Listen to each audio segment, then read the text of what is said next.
There are moments in life when we are not tired because we have done too much, but because we keep forcing ourselves to be strong. We wake up every day with a long list of things we must do, must endure, must overcome, and we rarely pause to ask, do I still have enough strength? We learn to swallow our pain early. As children, we are taught that crying is weakness. As we grow, we are told that resting is laziness.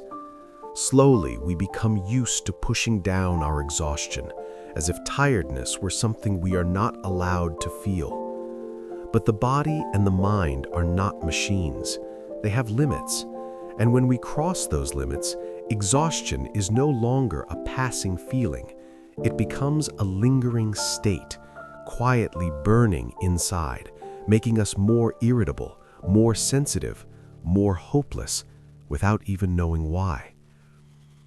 In the Buddhist teachings, exhaustion is not considered failure.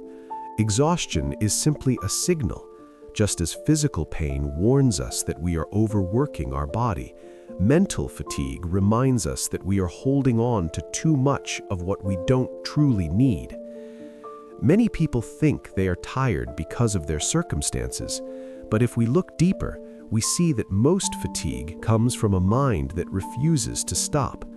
We do not only work while working, we carry work into our meals, our sleep, even our moments of stillness. The body may rest, but the mind has never truly rested. The Buddha taught, suffering does not only come from what happens, but from the way we cling to what happens. When the mind cannot let go, even if circumstances change, exhaustion will still follow like a shadow. Some people live in comfort, yet constantly complain of being tired.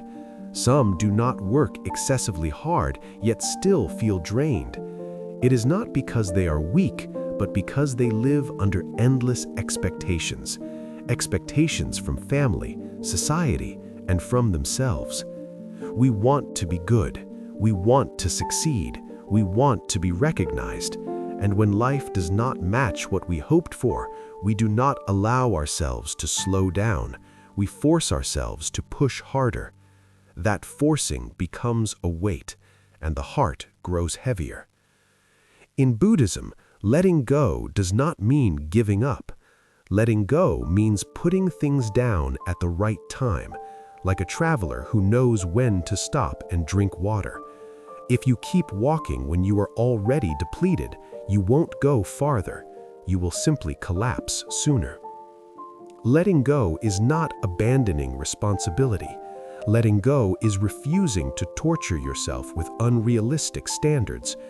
There are things you have already done with all your ability. There are things beyond your control.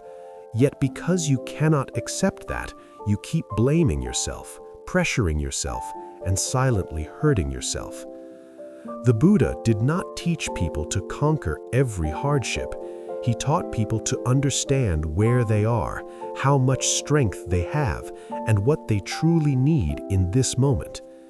If you are tired right now, please don't blame yourself. Don't rush to conclude that you are inadequate.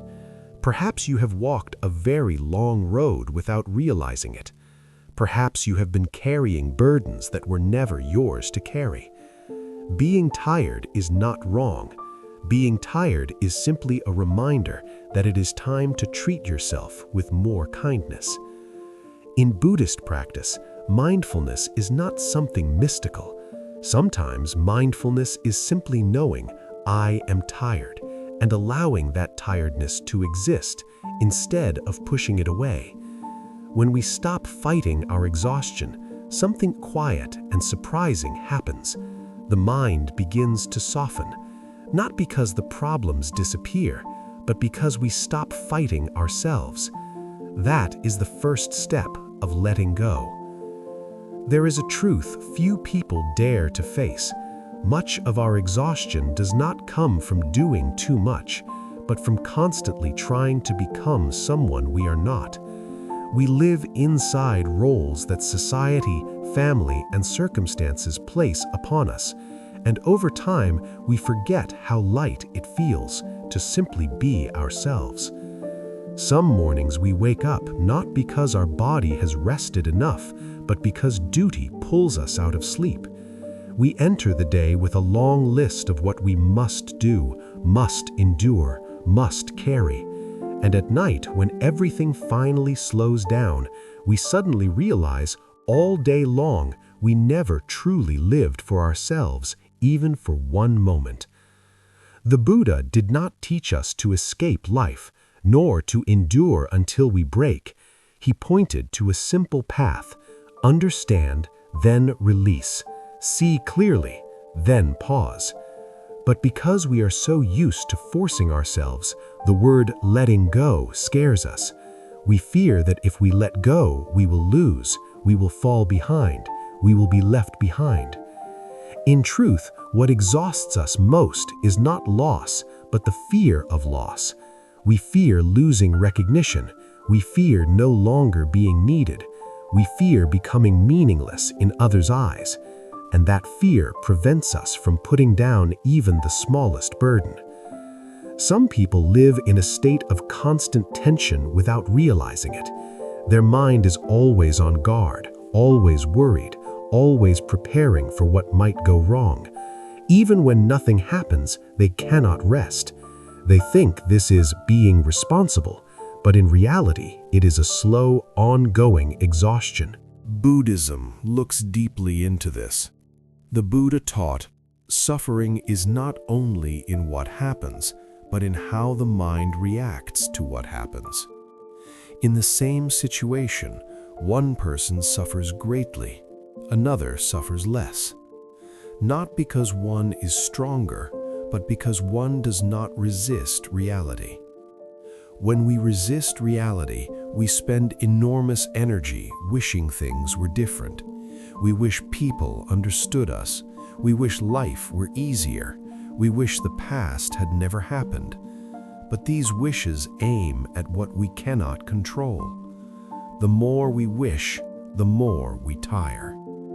Letting go in Buddhism is not abandoning life. It is abandoning the useless war inside the mind.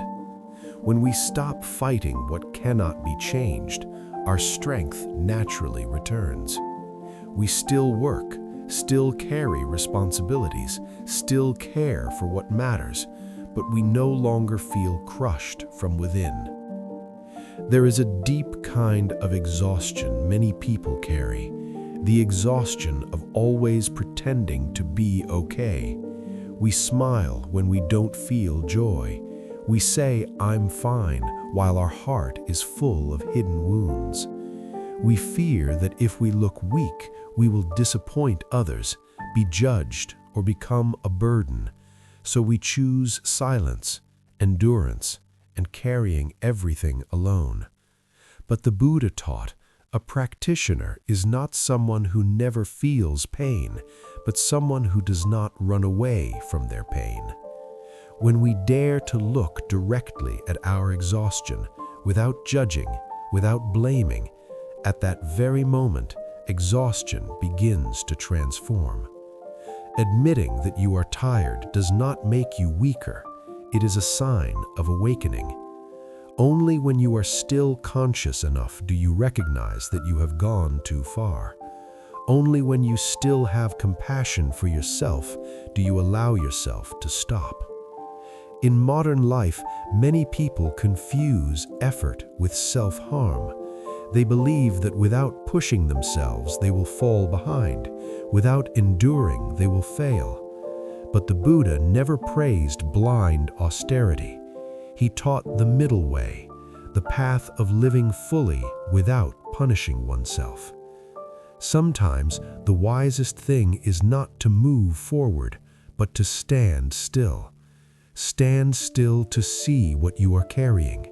You may discover you are holding many burdens that were never yours, others' expectations, fear of judgment, pressure to prove your worth. Putting down these burdens is not avoidance, it is understanding that they do not nourish you. The Buddha taught, what does not lead to peace is not worth clinging to. Not because it is bad, but because it does not align with a mindful life. Some people spend their whole lives chasing an image of who they should be, acceptable to society, pleasing to family, matching invisible standards. But the more they chase, the more they become exhausted, because that image never stays still. It always demands more, higher, better, faster. Letting go of that image is not letting go of responsibility. It is letting go of illusion. When we no longer have to perform, we can live honestly, and living honestly makes the mind much lighter. Buddhism does not promise that once you let go, life will have no storms, but it teaches that when the mind is no longer chained, storms can no longer drown you. You may still feel sadness, still feel pain, but you are no longer swept away. You can stand within sadness and watch it come and go, like rain seen through a window. One important thing an exhausted person must remember: not every suffering needs to be solved immediately. Some pain only needs to be held, acknowledged, and allowed to exist. When we stop forcing ourselves to be okay, the mind naturally settles. In the teachings, the Buddha said peace does not come from eliminating all negative emotions, but from not identifying ourselves with them. Sadness is not me. Exhaustion is not me. They are simply states passing through the mind. When we understand this, we no longer fear being tired. We no longer treat exhaustion as an enemy. We treat it as a friend that reminds us it is time to rest, to pause, to return and care for body and mind. If you are listening to these words and your heart feels a little softer, please know that softness is not weakness. It is a sign you have been strong for a long time. And right now, you have the right to put something down. Just a little. You don't have to change your whole life. You don't have to make a big decision. Just allow yourself to breathe more slowly. Release one thought. Stop one comparison. Forgive yourself one more time. Letting go like that does not take away what matters. Letting go only removes unnecessary suffering. And when suffering becomes lighter, you will find you still have enough strength to continue living, only with a different rhythm, a different heart, gentler and kinder to yourself. There are times in life when we no longer have the energy to analyze right and wrong, and we no longer feel the need to prove how much we tried. We only wish for one simple thing: to be peaceful within our own heart. Yet the more we wish for peace, we realize our mind has never allowed itself to be still. It runs to the past, carrying regret. It races to the future, bringing fear. And between those two ends, the body bears a silent, stubborn exhaustion. The Buddha taught that the mind is like water. When water is stirred, everything looks cloudy, but we don't need to force it clear. We only need to stop stirring. If we stop creating more turbulence, the water settles by itself. The mind is the same. We don't need to delete thoughts. We don't need to force positivity. We only need to stop making ourselves more tangled. Many people are tired because they believe they must fix everything immediately. Fix life, fix themselves, fix others. But the Buddha never taught fixing through force. He taught changing through seeing clearly. When we truly see what is unnecessary, we naturally let go, without strain. A deep suffering many carry is the inability to allow themselves to pause. They think pausing means losing, falling behind, becoming less. But the truth is, if you never pause, you will lose yourself before you reach anything. If tonight you can take one gift with you, let it be this: you don't have to keep forcing yourself. Not because you are weak, but because you have been strong for a long time. Peace is here, in this breath, in this softening, in allowing yourself to be exactly who you are, nothing more, nothing less.